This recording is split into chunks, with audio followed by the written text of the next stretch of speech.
Di video kali ini kita akan membahas tentang bagaimana cara mengecilkan perut buncit, dan menariknya topik ini bisa teman-teman praktekkan secara mandiri dan dalam waktu sekitar 1 minggu Anda bisa melihat langsung hasilnya ya.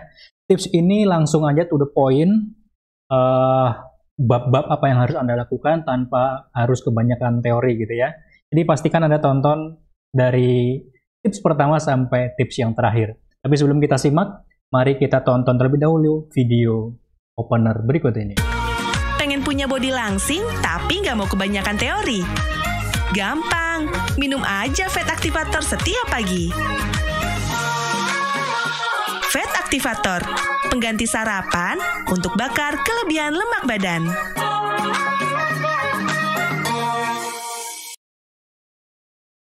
Halo semua, jumpa lagi dengan saya Dika Maharendra dari dietmentoring.com, sebuah kelas online yang akan mendampingi Anda melakukan diet yang sehat, diet yang terukur, dan diet yang menghasilkan ya. Sehingga dalam waktu 1 bulan Anda bisa turun berat badan 4-9 kg. Jadi untuk teman-teman yang ingin langsung mendapatkan pendampingan dari saya, silakan buka websitenya www.dietmentoring.com lalu bergabung. Dan sahabat-sahabat sekalian, di video kali ini kita akan bahas topik yang menarik nih, yaitu tentang gimana cara ngecilin perut buncit dalam 1 minggu ya. Dalam 1 minggu nanti teman-teman sudah bisa ngelihat hasilnya. Meskipun belum seideal yang diinginkan, tapi setidaknya sudah ada progres. Ini sengaja saya bikin 1 minggu aja, biar teman-teman nggak terlalu terbebani untuk melakukan ini 1 bulan, 1 tahun, apalagi seumur hidup gitu ya. Coba dulu aja 1 bulan gitu ya. Dan langsung kita to the point aja, ada 5 tips yang bisa teman-teman lakukan setelah menonton video ini. Oke, tips yang pertama, kenapa tidak bergerak ini? Tips yang pertama adalah minum air mineral. Ya, Anda nggak salah dengar, minum air mineral. Sahabat-sahabat sekalian, banyak orang yang meremehkan air mineral. Lah, cuma minum gitu doang, mana bisa untuk ngecilin perut buncit, mana bisa untuk nurunin berat badan gitu ya. Tapi ternyata gini teman-teman, tubuh kita itu terdiri 70%-nya itu adalah air gitu. Jadi kalau sampai kekurangan air, kita juga akan mengalami dehidrasi, dan lebih dari itu, mesin metabolisme kita akan menurun. Nah, kalau metabolisme kita menurun, mesin metabolismenya menurun, maka tubuh akan menurun juga daya kemampuannya dalam membakar kalori, baik dari makanan, terutama kalori dari tubuh kita. Karena itu, tubuh juga akan berhenti dalam membakar lemak badan, atau tidak akan optimal membakar lemak badan. Karena itu, air mineral harus dicukupi. Idealnya kita mengkonsumsi air mineral itu 2,5-3 liter setiap hari ya. Tetapi ini diminum sedikit demi sedikit tapi sering. Bukan diminum jarang sekali tapi begitu minum langsung banyak.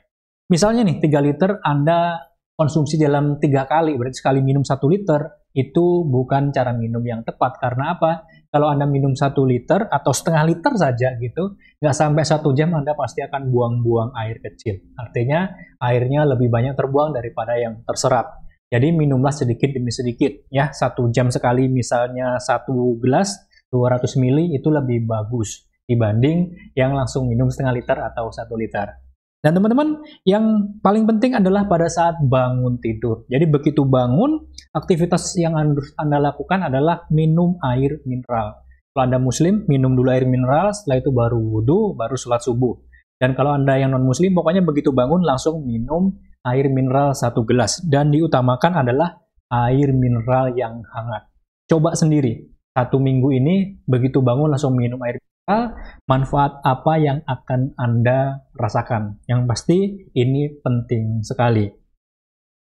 Tips yang kedua adalah mengkonsumsi atau minum yang namanya fat coffee atau kopi dengan lemak. Tapi bukan lemak sembarangan ya, bukan lemak asal-asalan, tetapi lemak yang disebut sebagai medium chain triglyceride atau lemak rantai medium. Lemak yang lebih simple untuk dicerna. Nanti akan kita bahas apa fungsinya gitu ya. Untuk membuat fat coffee, Anda bisa melakukannya sendiri, dan ini baik dilakukan diminum pada saat pagi hari sebelum berolahraga atau sebelum beraktivitas. Cara membuatnya gampang, Pertama, Anda hanya perlu menyediakan kopi bubuk murni ya. Kopi bubuk murni itu artinya udah nggak dicampur dengan creamer, nggak dicampur dengan gula gitu, tapi benar-benar kopi. Bisa yang masih berampas atau yang nggak berampas. Atau yang paling gampang adalah, saya terpaksa sebut merek, yaitu Nescafe Classic. Yang sasetan harganya sekitar 1.000, itu paling mudah untuk digunakan. Berikutnya Anda bisa menggunakan yang disebut MCT atau lemak rantai medium.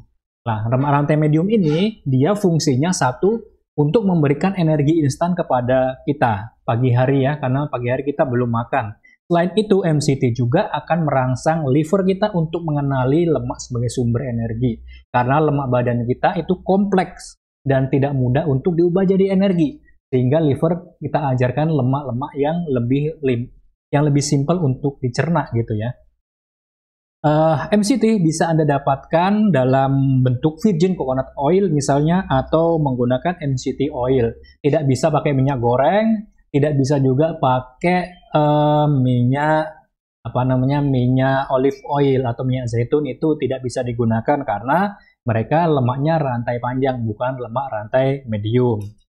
Tetapi virgin coconut oil ataupun MCT oil ini bentuknya itu minyak teman-teman ya. Dan biasanya orang-orang itu akan enek, muntah atau mual kalau minum dalam bentuk minyak. Kalau dipaksa minum biasanya justru akan bikin muntah. Karena itu teman-teman bisa menggunakan MCT dalam bentuk powder atau dalam bentuk bubuk. Yang saya gunakan adalah fat activator. Fat activator ini produk saya sendiri, saya yang membuatnya karena masalah itu tadi, banyak orang yang nggak bisa minum dalam bentuk minyak begitu ya, dan saya sendiri juga nggak bisa konsumsi dalam bentuk minyak, karena itu saya mengubahnya menjadi serbuk. Alhamdulillah MCT powder sekarang sudah BPOM ya, perjuangan yang sangat panjang 1,5 tahun atau 2 tahun yang ngurus izin BPOM sampai akhirnya bisa. Nah, MCT powder ini cukup 1 sendok takar, di dalam botolnya udah ada sendok takar, itu kurang lebih isinya sekitar 5 gram kalau 1 sendok takar gitu ya, bisa teman-teman gunakan. Ini bisa ditemukan di Tokopedia ataupun di Shopee ya, langsung aja cari fat activator. Nah, untuk teman-teman yang terbiasa minum kopinya itu manis gitu dan nggak bisa berpisah dengan rasa manis nih, teman-teman bisa menggunakan pemanis tanpa kalori seperti stevia ataupun sucralose. Diabetasol juga itu bisa kurang lebihnya karena dia dari sucralose, meskipun ditambah-tambah yang lain gitu ya. Tapi relatif masih bisa dilakukan sesekali gitu. Sekarang tips yang ketiga nih. Tips yang ketiga adalah melakukan puasa intermittent fasting atau puasa berkala. Simpelnya adalah puasa basah gitu ya, karena kita puasa tapi masih boleh minum. Berapa lama? Nanti akan kita bahas detail-detailnya, atau nanti akan kita bahas khusus di video tersendiri. Kalau udah dibikinkan playlistnya, nanti linknya saya taruh di atas gitu ya. Teman-teman, intermittent fasting ini perlu untuk dilakukan bagi teman-teman yang obesitas, punya teman-teman yang perutnya buncit. Karena apa? Karena selama ini hidup kita itu nggak balance, nggak seimbang antara waktu makan dan waktu nggak makan. Waktu nggak makan itu sama pentingnya dengan waktu makan gitu ya.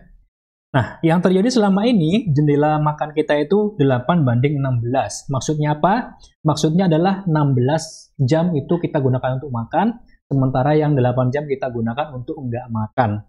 Dari 24 jam sehari yang kita miliki. Jadi kita asumsikan nih, teman-teman terakhir makan jam 8 malam, itu nanti jam 8 malam, terus setelah itu Anda akan tidur, bangun-bangun sekitar jam 4 atau jam 5 pagi. Begitu bangun Anda sudah sarapan, nanti agak siang Anda cemilan, terus siang Anda makan siang, agak sore Anda cemilan lagi, terus makan lagi gitu ya. Jadi waktunya lebih banyak digunakan untuk makan dibanding nggak untuk makan. Dan itu salah satu hal yang membuat kita sakit-sakitan, kita obesitas dan lain sebagainya. Karena itu kita perlu melakukan penyeimbangan antara jam makan dan jam nggak makan ini lewat puasa yang namanya intermittent fasting. Pertama, Anda bisa mencoba dari jendela yang 12-12. Artinya apa? Artinya 12 jam untuk makan, 12 jam untuk nggak makan. Contohnya nih, kalau terakhir kita makan jam 8 malam, maksimal jam 8 malam, Anda bisa makan lagi besok, keesokan harinya sekitar jam 8 pagi gitu ya. Berarti dari jam 8 malam sampai jam 8 pagi Anda nggak makan nih. Berarti Anda sudah lakukan puasa intermittent fasting. Dan kemudian jam makannya nanti dari jam 8 pagi sampai maksimal jam 8 malam, 12 jam untuk makan. Ini memang belum ideal, tapi dengan melakukan cara seperti ini, Anda insya Allah sudah merasakan manfaatnya kok, manfaat positifnya gitu ya. Kalau nanti Anda sudah terbiasa, jam 8, nanti makannya bisa diundur lagi, jadi jam 9, jadi jam 10, terus besoknya lagi jam 11, dan seterusnya. Baru kemudian kita masuk di waktu yang paling ideal, yaitu jendela 16/8. Artinya kita balik tuh yang awalnya 8/16, kita balik jadi 16/8. Waktu makan kita jadi 8 jam, sementara waktu puasanya jadi 16 jam. Berarti kalau kita makannya itu jam 8 malam terakhir, nanti baru makan lagi sekitar jam 12 siang. Terus, apa nggak lemes Mas Dika kalau kayak gitu? Jawabannya pasti lemes di awal-awal. Karena apa? Teman-teman nggak sarapan, maka gula darahnya akan turun. Begitu gula darahnya turun, liver kita belum bisa mengakses lemak badan sebagai sumber energi. Jadi tubuh akan kekurangan sumber energi. Akhirnya teman-teman mengalami yang namanya hipoglikemik atau kekurangan gula. Gejalanya apa? Lemas, gejalanya loyo, gemeter, terus kemudian kepala kunang-kunang misalnya gitu ya. Terus kemudian apalagi tuh? Banyak intinya gliyeng seperti itu. Karena apa? Karena itu tadi, nggak dapat gula sekaligus belum bisa mengakses lemak badan. Solusinya apa Mas Dika? Solusinya adalah biar nggak lemes, pada saat intermittent fasting Anda mengkonsumsi yang namanya medium chain triglyceride atau MCT dalam bentuk oil ataupun powder. Kalau saya menggunakan fat activator. Jadi tips yang ketiga ini idealnya dilakukan dengan melakukan tips yang kedua, yaitu mengkonsumsi kopi lemak atau fat coffee, antara kopi dengan fat activator. Jadi yang sering bikin orang gagal melakukan puasa intermittent fasting adalah ya dia itu tadi, dia lemes, gemeter, dan lain sebagainya, akhirnya putus. Karena apa? Karena tidak mengkonsumsi lemak rantai medium. Jadi penting banget lemak rantai medium dalam melakukan intermittent fasting. Nah sekarang tips yang keempat nih. Tips yang keempat adalah low karbohidrat atau rendah karbohidrat. Sekarang kita ngomongin apa yang dimakan nih, karena kita kan nggak mungkin selalu berpuasa intermittent fasting gitu ya. Ada jam makannya tadi. Jam makannya terlepas apakah 12 jam kalau Anda menggunakan 12-12 atau jam makannya hanya 8 jam kalau teman-teman menggunakan 16/8. Mengapa kita harus rendah karbohidrat? Jawabannya adalah karena karbohidrat itu yang paling nyumbang kenaikan gula di dalam darah. Pada saat kita mengalami lonjakan gula, maka tubuh akan memilih membakar gula dibanding lemak badan kita gitu ya. Karena apa? Karena gula itu lebih simpel untuk dijadikan energi dibanding lemak.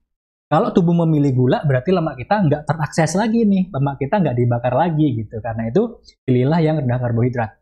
Contoh rendah karbohidrat itu apa? Paling gampang adalah menu hewani gitu. Karena apa? Karena hewan itu tidak mengandung tepung. Hewan itu tidak mengandung gula, sehingga dia tidak banyak menimbulkan lonjakan gula darah. Pasti akan naik, tapi tidak akan melakukan lonjakan. Hewan apa yang bisa dimakan Mas Dika? Jawabannya adalah hewan yang halal menurut agama Anda dan Anda nyaman makannya. Jadi kalau kita beda agama tentu nanti akan beda-beda. Beda kepercayaan juga beda-beda. Saya kasih contoh aja nih, misalnya hewan dari daging merah. Daging merah itu gampangnya adalah binatang berkaki 4 gitu ya. Normalnya kalau ada kucing, kalau misalnya ada kambing yang kakinya cuma 3, itu kan nggak normal gitu ya. Contoh daging merah adalah sapi, terus kambing, terus kemudian domba, terus kemudian kerbau, dan lain sebagainya. Itu semua tergolong daging merah dan bisa dikonsumsi, kecuali Anda punya kanker atau Anda punya penyakit kista, miom, dan lain sebagainya. Berikutnya, hewan dari jenis unggas. Contohnya adalah ada ayam, ada bebek, kemudian ada burung, ada telurnya, dan lain sebagainya. Semua bagian yang memang Anda suka. Misalnya Anda suka kepala ayam, ya nggak masalah. Kalau misalnya Anda nggak doyan kepala ayam, pilih yang lain, bagian yang lain. Anda bisa makan dadanya, Anda makan pahanya gitu ya. Intinya yang Anda nyaman aja. Jeruan-jeruan sesekali boleh, tapi menurut saya nggak terlalu perlu gitu ya. Makan yang wajar-wajar aja. Hewan berikutnya adalah ikan dan kawan-kawannya. Kawan-kawannya itu ya seperti udang, kerang, cumi, terus kemudian kepiting, dan lain sebagainya, semuanya boleh dikonsumsi. Ini yang paling ideal untuk ngecilin perut buncit. Tetapi ada yang bisa sedikit dinegosiasi, yaitu lauk beserta sayuran. Jadi lauk-lauk hewan tadi bisa dikombinasikan dengan sayuran. Kalau misalnya Anda enek kalau cuma makan daging doang. Tapi kalau nggak ada masalah dengan makan lauk doang, itu akan lebih bagus. Tapi kalau ditambah dengan sayuran, sesekali nggak masalah. Dan kalau jumlahnya nggak terlalu besar, itu insya Allah nggak masalah. Contoh sayuran yang bisa dikonsumsi apa Mas Dika? Contohnya adalah sayuran dalam bentuk daun. Contohnya adalah daun bayam, daun kangkung, daun singkong, daun ubi, daun papaya, dan lain sebagainya. Boleh. Lalu berikutnya adalah sayuran dalam bentuk batang. Contohnya adalah asparagus, terus kemudian rebung, batang kangkung juga boleh ya teman-teman. Lalu berikutnya dalam bentuk bunga. Contohnya adalah kol, terus kemudian brokoli, kembang turi, bunga papaya itu bisa dikonsumsi. Yang dihindari sayuran itu adalah sayuran dalam bentuk umbi. Contohnya kentang ataupun wortel. Juga dalam bentuk buah seperti nangka ataupun buah papaya sebaiknya dihindari. Bukan dilarang tapi sebaiknya dihindari gitu ya. Terus cara masaknya gimana Mas Dika? Cara masaknya bebas. Terserah, Anda mau bakar boleh, goreng boleh, pepes boleh, ungkep boleh, bening boleh. Yang penting adalah dia tidak menggunakan tepung, gula, kecap gitu. Jadi kalau tanya Mas Dika sate boleh apa enggak? Boleh kalau satenya tidak pakai tepung, kecap atau gula. Sate kelata misalnya, atau kalau Anda beli sate sate kambing, bilang aja di situ. Nggak usah pakai bumbu kacang gitu ya. Nanti dagingnya, satenya kita taburin garam dengan merica, itu udah enak banget. Terus kemudian bakso boleh nggak Mas Dika? Sama jawabannya silahkan bakso, selama baksonya itu dia nggak pakai tepung, nggak pakai gula, dan nggak pakai kecap. Karena banyak sekarang bakso yang bisa dibuat dari agar-agar misalnya, atau bakso keto dan lain sebagainya, itu di Tokopedia itu banyak yang jualan. Jadi prinsipnya makanan apapun boleh selama dia tidak menggunakan tepung, gula, dan kecap gitu ya. Sesimpel itu aja. Nah sekarang tips yang kelima adalah 5.000 langkah setiap hari. Teman-teman, 5.000 langkah adalah parameter untuk mengukur apakah seseorang itu mager, aktif, atau super aktif ya. Jadi 5.000 itu ukuran orang yang aktivitasnya adalah medium. Nah, kalau manual kita nggak bisa tuh ngitung sehari udah berjalan berapa langkah gitu ya. Karena itu saya sarankan teman-teman punya smartwatch seperti saya. Ini saya menggunakan Huawei Mi Band Huawei Honor. Huawei berapa sih? Huawei Band 6 kalau nggak salah ya. Bisa juga menggunakan yang Mi Band dari Xiaomi atau dari merek-merek lain. Intinya bisa mengukur kita sudah bergerak berapa langkah sehari. 5.000 langkah itu bisa teman-teman dapatkan dari jalan di rumah. Artinya jalan dari tempat tidur ke tempat makan, dari tempat tidur ke ruang tamu atau ke tempat ke tempat kamar mandi dan lain sebagainya. Semua akan dihitung kalau kita menggunakan smartwatch. Gak masalah mau di dalam rumah atau di luar rumah, yang penting 5.000 langkah itu tercapai. Kemudian outdoor walking atau jalan di luar ruangan itu bisa dilakukan ya, misalnya keliling kompleks lah, atau ke Indomaret gitu ya, belanja minyak antri atau ke Alfamart dan lain sebagainya, itu bisa. Atau kalau mau juga bisa menggunakan jogging, baik yang slow jogging ataupun yang kenceng joggingnya. Cuma saran saya kalau jogging itu jangan sampai terengah-engah. Karena kalau terengah-engah, tubuh itu akan berhenti ngebakar lemak. Kapan-kapan kita bahas nih, mengapa kalau kardio jogging itu justru seringkali membuat kita gagal bakar lemak di video-video yang akan datang.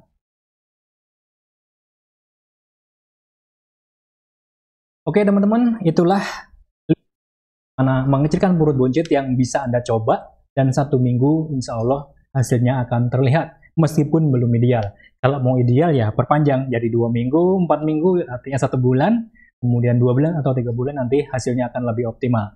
Tapi nggak usah terlalu jauh-jauh, apakah ini seumur hidup, apakah ini harus jangka panjang gitu ya. Coba aja 1 minggu dulu, apakah Anda berhasil atau enggak. Nanti kalau berhasil atau kalau gagal, silahkan tulis di kolom komentar, boleh komplain, nanti akan saya beri catatan gimana agar lebih optimal.